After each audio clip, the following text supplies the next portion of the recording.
নমস্কার, MN family থেকে আমি মানসী নিয়ে চলে এসেছি আজকে আবার একটি নতুন ভিডিও। তো চলুন আজকে সকাল থেকে ভিডিওটি শুরু করলাম। সকাল বলতে খুব সকাল না, আমরা জলখাবার খেয়েই বেরিয়েছি। তবে বাইরেটা দেখুন, কি কুয়াশার মতো। আজকে একটুও রোদ উঠেনি সারাদিন, আর প্রচণ্ড ঠান্ডা। তার মধ্যে এই যে মেয়ে এসেছে ছবি তুলতে। তো ও শুধু একা আসেনি, ওর পিছন পিছন আমরাও সবাই এসেছি এই সর্ষে ফুলে ছবি তুলবো বলে। তো সেখানেই সব ছবি তুলে ভিডিও করে। আমাদের এই বিল্লারের প্রকৃতি কি সুন্দর দেখতে, তাই না? এদিকে সব রকম চাষ হয়, আমরা এদিকে বিকালে হাঁটতে আসি।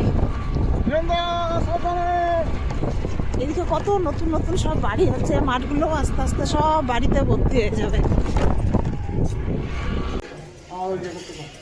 চলুন বাড়ি চলে এসেছি, এবার আমি রান্না করব। এই যে এখানে রান্না বসিয়ে দিয়েছি, আর আমি ছাদে এসে কাঠের উনুনেই আজকে রান্না বসিয়েছি, কারণ নিচে খুব ঠান্ডা লাগছে। তাই ভাবলাম ছাদে উনুনগুলো ধরাই, আর ওরাও আসবে, এসে তখন একটু হাত পাগুলো সেঁকবে, ঠান্ডার মধ্যে বেশ ভালোই লাগবে।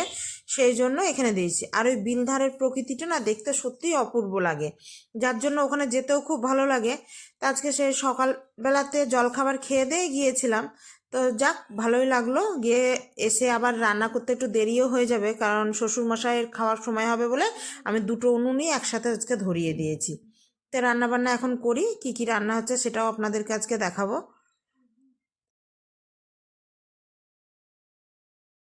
মাসি এখন একটা গামলাই করে কিছুটা কাঠ ধরিয়ে দিয়ে ঘরের মধ্যে রাখে, যাতে ঘরটাও তাপ হয়, আর বয়স্ক মানুষ একটু আগুনের সেঁক নিলেও বেশ শরীরটা আরাম লাগে, সেই মতো নেয়।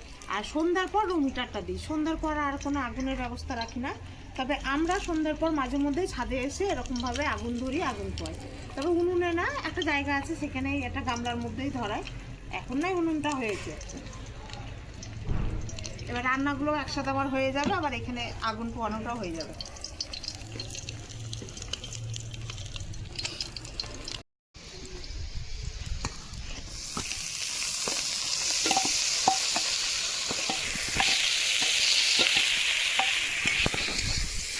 বটুর শাক, বটুর শাক আছে, বেগুন, রসুন, লঙ্কা দিয়ে করছি। আজকে এত হাওয়া দিচ্ছে ছাদে, আর দুদিকে আমি দুটো চাদর টাঙিয়ে দিয়েছি, না হলে না উনুনগুলো জ্বলছে খুব সুন্দর, কিন্তু আবার মাঝে মধ্যে নিভিয়ে যাচ্ছিল। তাই এদিকে ছেলে মেয়েরাও সব চলে এসেছে। আমি বললাম এই উনুনের পাশেই বস, তাহলে পরে একটু তাতও লাগবে, বেশ ভালোও লাগবে। তো ওরাও এসে এখানে বসেছিল। আর আমি এদিকে শাকটা তাড়াতাড়ি, এমনিতে বোতো শাক তাড়াতাড়ি হয়, আরও তাড়াতাড়ি হবে বলে আমি তো লবণ হলুদটা মাখিয়ে রেখেই গিয়েছিলাম, আর মাটনের মশলাটা মাখিয়ে রেখেছিলাম, কিন্তু পেঁয়াজটা কাটা হয়নি। তাই পেঁয়াজটা পরে এসে কাটবো। আর এদিকে রান্নাগুলো হতে হতে আমার পেঁয়াজ কাটা হয়ে যাবে। তবে একটা বেগুনও পোড়াবো, আর মেয়ের জন্য একটু আলু সেদ্ধও দেবো, যেহেতু মাটন খায় না, ওর জন্য দুটো ডিম সেদ্ধও করব। সেই মতো এখানে বসিয়েছি আজকে রান্নাটা। তবে বেগুনটা না নিচে পড়ে গেলে দেখেছি উনুনটা নিভিয়ে যায়, আর এইখানটা একটু আটকিয়ে দিতে পারলে মানে উনুনটা নিভায় না, আবার বেগুনটাও খুব সুন্দর পোড়ানো হয়, কোনো উল্টিয়েও দিতে হয় না। সেই মতো এখানে দিয়ে দিয়েছি, দেখেছেন কি সুন্দর করে এই বোঁটাটার সাথে আটকিয়ে দিলাম। এবার বেগুনটাও পোড়ানো হয়ে যাবে, আবার ওদিকে আপনার উনুনটাও আর নিভাবে না। গরম লেগে যাবে, ওর বুদ্ধিতে হাত দিচ্ছে। এটা গরম হয়ে গেছে উনুনটা। তো উনুন গরম হবে না? কখন থেকে আগুন চলছে? তাতে হবে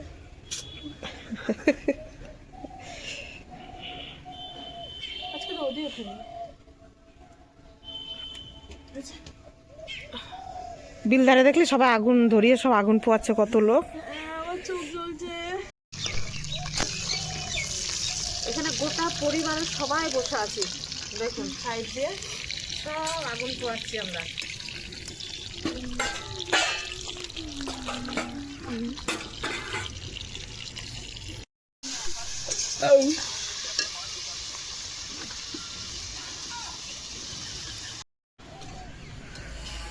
এখানে মটনটাও কষানো হয়ে গিয়েছে আমার। তো ছেলে বসে আছে, ওকে বললাম একটা টেস্ট করে দেখ লবণ টবণ ঠিক আছে নাকি।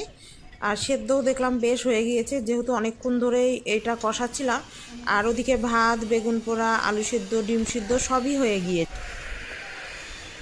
এই পিটুনিয়াটা আবার শুধু বেগুনি কালারেরই হচ্ছে, আর দেখুন এই ফুলটা আর গাছগুলো ফুল ফুটতে লাগেনি এখনো, টবের অভাবে আমি লাগাতেও পারলাম না এই গাছগুলো।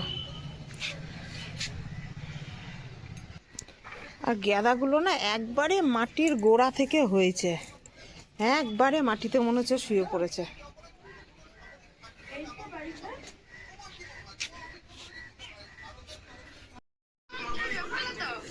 ঘোড়া বাজার।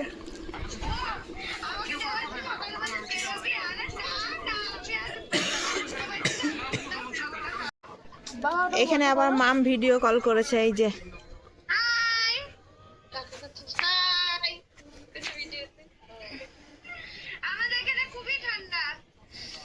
আমাদের এখানে তো আগুন পড়ছে, বড় গরম।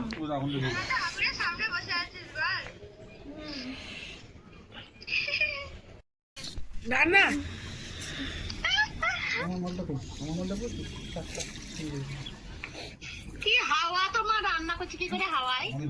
চাদর দিয়ে। চলুন, এখানে রান্না বান্না সব হয়ে গিয়েছে, এবার সবাইকে খেতে দিয়ে দেবো। আর মেয়েকে বললাম একটু ডাল করে দিই, তো মেয়ে বললো না ডাল খাবো না, শুধু আলু সেদ্ধ আর ডিম সেদ্ধ দিয়ে ভাত খাবো। তো সেটাই নিয়ে বসে পড়েছে। আর আমাদেরও এদিকে খাবার বেড়ে নিয়েছে, একবারে ডাইরেক্ট কড়াই থেকে গরম গরম মটনের ঝোলটা তুলছি, ও তখনই দেবো খেতে। তবে আজকে এতটাই ঠান্ডা পড়েছে যে এত গরমটাও হাতে গরম লাগছে না। এইখানে এবার ওদেরকে খেতে দিয়েছি, আমিও বসে পড়বো। তো চলুন, ভিডিওটি আজ এখানেই শেষ করলাম। ভিডিওটি কেমন লাগলো জানাবেন, ভিডিওটি ভালো লাগলে একটি লাইক করে দিন আর চ্যানেলটি সাবস্ক্রাইব করে দিন।